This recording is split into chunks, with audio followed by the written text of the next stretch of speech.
Bahkan Mbak Mika tahu nggak sih teori yang kristal air itu loh. Misal ini ada air nih, ada air terus kita omong-omong ini I love you, I'm happy. Tahu-tahu kan kristal airnya berubah nih, terus di minum itu katanya nanti airnya jadi seger gitu ya. Tapi kalau sebaliknya nih, kita pisu-pisu ini airnya itu kan kristalnya kan. Itu toh. Oh, akhirnya airnya itu malah jadi kayak air comberan gitu ya. Itu tuh emang kalau misal nih, misal itu kita katanya baik-baik ini I love you, I'm happy, terus kita minum, itu nanti dampaknya buat kita apa sih? Maksudnya apakah itu yang kita omongkan itu bisa terwujud juga? Sebetulnya kesehatan mental dan AI itu bisa jalan bersama. Kan kalau law of attraction itu kan intinya kan kayak kita berpikir misal apa nih, biasa kalau aku temuin teman-temanku itu ya, atau adik-adik tingkatku atau apa gitu, biasanya tuh aku pengen punya pacar, aku pengen nikah, bahkan misalnya kayak biasanya kayak apa sih namanya tuh nyoba-nyoba kartu tarot atau apa tuh mesti ada banyaknya nanya tentang percintaan.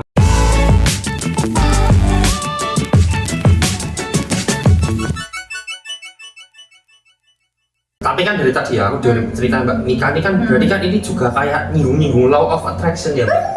Nah, semuanya nyambung law of attraction, law of assumption, itu semua itu pasti nyambung gitu nggak berdiri sendiri. Bahkan Mbak Mika tahu nggak sih teori yang kristal air itu loh. Misal ini ada air nih, ada air terus kita omong-omong ini I love you, I'm happy.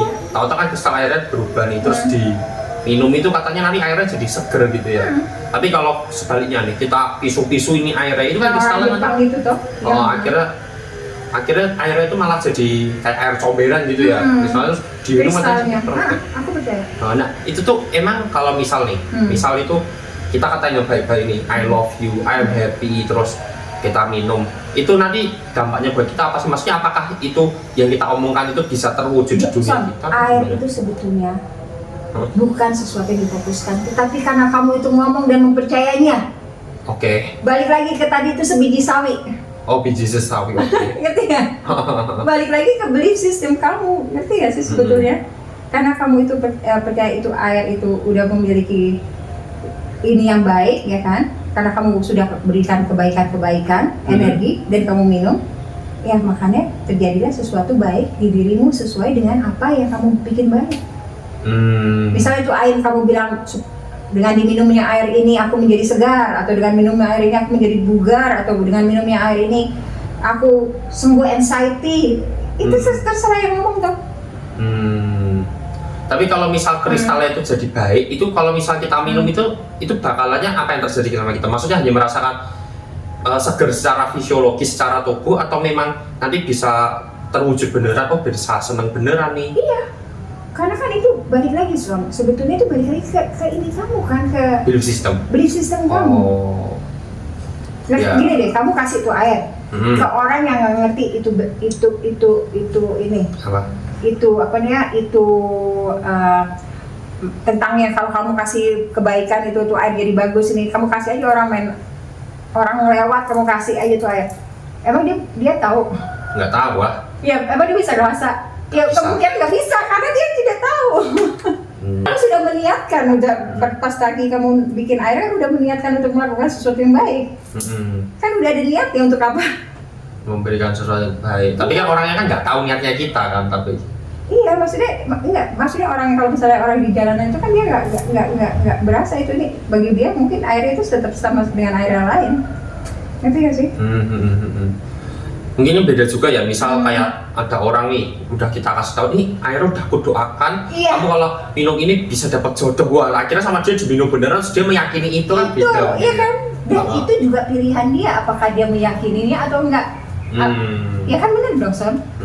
Apakah dia mempercayaimu atau enggak? Karena dia mempercayaimu, dia membuat keyakinan itu. Dengan keyakinan itu dia sembuh, padahal dia sebetulnya dengan keyakinannya sendiri dia bisa sembuh. Tapi banyak orang ya yang masih memerlukan figur otoritas. Ini penting guys, banyak orang yang masih memerlukan figur otoritas untuk sesuatu itu dimantepin. Nah, itu dia guys. Padahal sebetulnya ketika kalian itu memiliki suatu ini nih di otak kamu bilang, aku ini kepala bukan ekor, aku penguasa penuh jiwa dan raga. Ini bukan belief service, tapi kamu tahu Kamu adalah penguasa penuh jiwamu. Kamu penguasa penuh ragamu. Ya kan? Kamu itu kepala, bukan ekor. Bukan ekor. Zaman sekarang guys, kan apapun itu kan bisa kamu cari informasinya dengan ketikan, no? Yes. Ya Bisa, kan? bisa. Kamu bisa edukasi kamu dengan ketikan langsung. Kamu mau cari 10.000 buku juga mendukung teori kamu juga bisa. Bisa. Istilahnya mau berapa buku gitu kan? Kamu mau berapa lembar deh bisa diriin gitu kan sekarang kan? Apalagi ChatGPT, wah itu. Iya kan, makanya kan semua AI. Nah, sebetulnya kesehatan mental dan AI itu bisa jalan bersama. Ngerti gak? Kesehatan mental dan AI itu bisa jalan bersama. Jadi, tapi kadang-kadang gini ya, banyak orang-orang yang bilang ada gini, gue kan spiritual, gue mendingan meditasi aja, gue mendingan guys, boleh guys, tapi di spiritual kayaknya nggak ada deh namanya kesombongan. Spiritual itu berkembang, bertumbuh dan berkembang sesuai dengan zamannya. Jadi bisa dikombin dengan apa aja kalau menurutku begitu. Terus kalau ini aku masih penasaran nih, Mbak, yang terkait law of attraction ya, Mbak. Ini kita sekarang fokus di law of attraction ya. Soalnya aku penasaran banget sih, Mbak. Mungkin dari yang sepengetahuannya Mbak Mika saya, kan kalau law of attraction itu kan intinya kan kayak kita berpikir misal apa nih. Biasa kalau aku temuin teman-temanku itu ya, atau adik-adik tingkatku atau apa gitu, biasanya tuh aku pengen punya pacar, aku pengen nikah. Bahkan misalnya kayak biasanya kayak apa sih namanya tuh, nyoba-nyoba kartu tarot atau apa tuh mesti pada banyaknya nanya tentang percintaan waktu. Yang kedua baru karir. Kamu tahu gak kenapa? Kenapa? Karena banyak orang yang tidak merasa sebagai home. Dia merasanya separuh. Tapi kalau kamu sudah tersambung dengan kekuatan dirimu, misalnya kamu itu punya belief sistemnya Roh Kudus, belief sistemnya tuh kan dapat, terus atau Nur Muhammad atau apanya sudut papat atau apa, berarti kamu kan full. Dan kamu itu apapun yang sudah milikmu akan datang padamu tanpa dicari. Benar nggak itu? Benar itu Tuhan. Ya satunya sih ke ayat yang tadi sih, atau yang Markus 11 ayat 24 yang pertama kali tadi tidak usah dicari, dan ketika kamu mencari, fokusmu itu terpecah untuk mencari-cari. Sedangkan jodoh dan mati itu di tangan Tuhan. Oke, apa yang dicari? Ngerti nggak sih maksudnya? Ya ngerti. Karena gini loh, karena standarisasi kanan ya. Ketika kamu itu menjadi jiwa yang kuat, perkataan orang itu udah woles, ya kan? Standarisasi orang woles. Ngerti nggak sih? Jadi kamu tuh terfokus ke ketenangan jiwamu. Tapi kan gini loh, kalau misalnya lagi lebaran atau lagi orang lagi kumpul keluarga, kan banyak orang yang sebetulnya ini. Ntar gue ditanya jodoh, nanti gue ditanya kerja di mana, ngerti gak sih? Karena kekepoan orang dia merasa gak nyaman, ya kan? Bisa nggak kalian itu rubah itu menjadi anchor? Gimana tuh? Gini misalnya setiap gue ditanya jodoh, gue semakin ganteng. Ngerti nggak? Iya. Ngerti nggak? Ngerti. Sesuatu yang membuat kamu tidak nyaman, gunakan sebagai anchor untuk menaikkan kamu punya energi. Menaikkan high five. Kan, ya kan? Ngerti nggak sih? Jadi sesuatu itu kan tadinya tuh bakalan nariknya ya. Baru ditanya tuh nanti kamu turun. Nanti kamu mikir lagi turun lagi energi kamu. Bener nggak? Itu kan kamu tuh tambah turun. Bener nggak sih? Pertanyaannya aja itu udah bikin kamu nurun. Terus, ya kan? Abis itu orangnya udah pergi, kamu masih mikirin lagi. Ngedown lagi. Terus ngedown lagi gitu. Tapi kalau misalnya setiap gue ditanyain jodoh, gue semakin ganteng. Up. Ya. Semakin ditanya jodoh, gue semakin ganteng. Gue semakin ganteng, gue semakin banyak yang lihat. Gue semakin banyak lihat, gue semakin banyak jodoh. Jadi nah kan namanya juga hipnosis kan harus reframing kan? Reframing. Iya kan? Jadi sebetulnya apa-apa tuh nyambung gitu.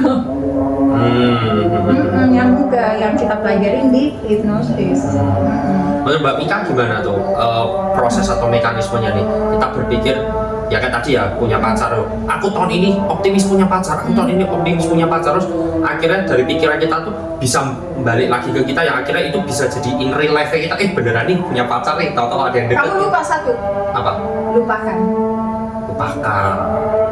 Karena selama lo masih energi itu masih hari ini gue punya pacar, ini kayaknya udah bulan 5, ini udah bulan 8, ngerti gak sih?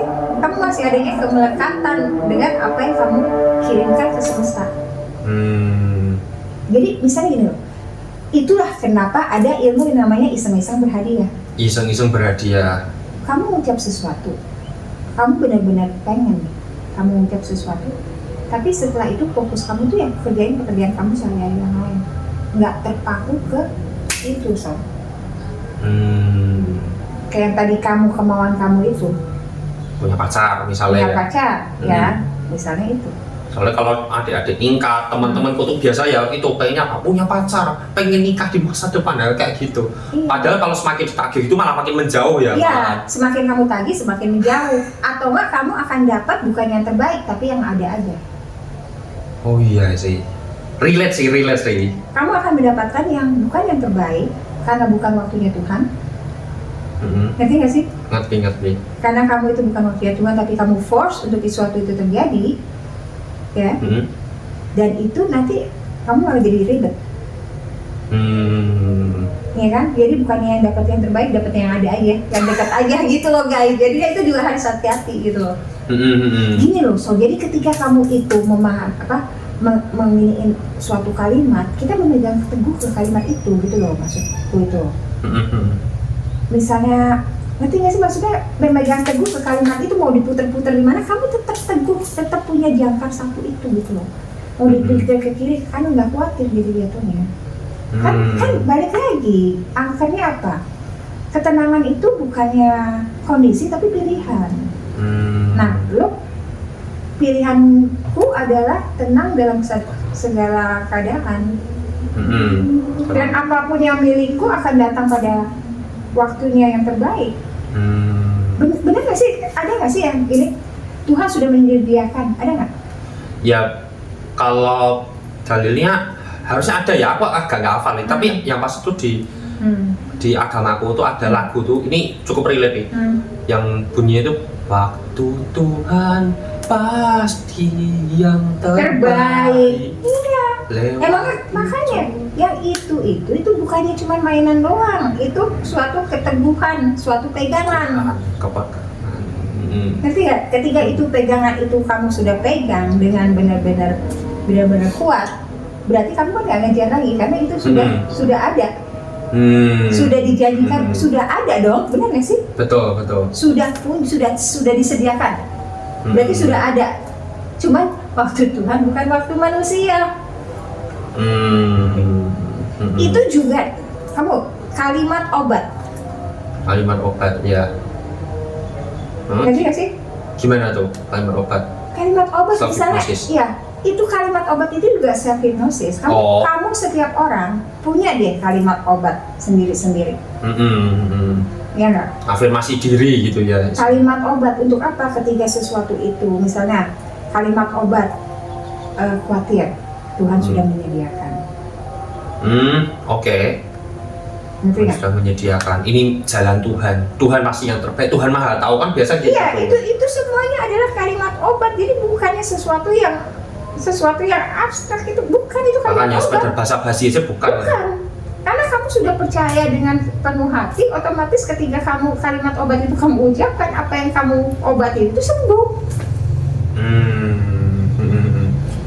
Berarti gini ya Mbak, law of attraction tuh bukan berarti yang kita mikir kita harus nagih-nagih itu, enggak ya Mbak, tapi begitu kamu nagih, dia pergi gini deh konsepnya. Begitu kamu nagih, begitu kamu ngelihat jam, ngerti nggak? Misalnya ngelihat jam, ngelihat waktu, ngelihat detik dan ngelihat ini, dia makin kabur, makin jauh. Begitu kamu ngomong doang, terus kamu sibuk untuk melakukan hal-hal lain, dan energi kamu tuh lagi kemana-mana, dia datang. Jadi ini ya, apa istilahnya itu yang perlu kita pahami ya, berarti kita pikirkan, terus kita yakini, habis itu kalau aku sih bahasanya bukan melupakan ya, tapi alihkan. Iya, alihkan.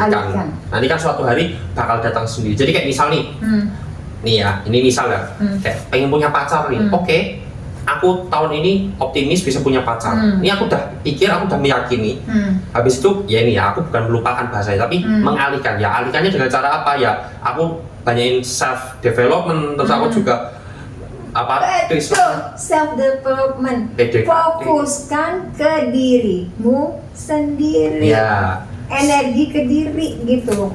Ya, self development, terus aku juga alihkan buat PDKT sama cewek. Nah, terus kan dari situ kan malah akhirnya datang dengan sendirinya gitu ya. Betul. Daripada aku pikirkan, aku yakini, tapi habis itu aku target, ayo kapan ini, malah nggak ini ya, nggak datang ya.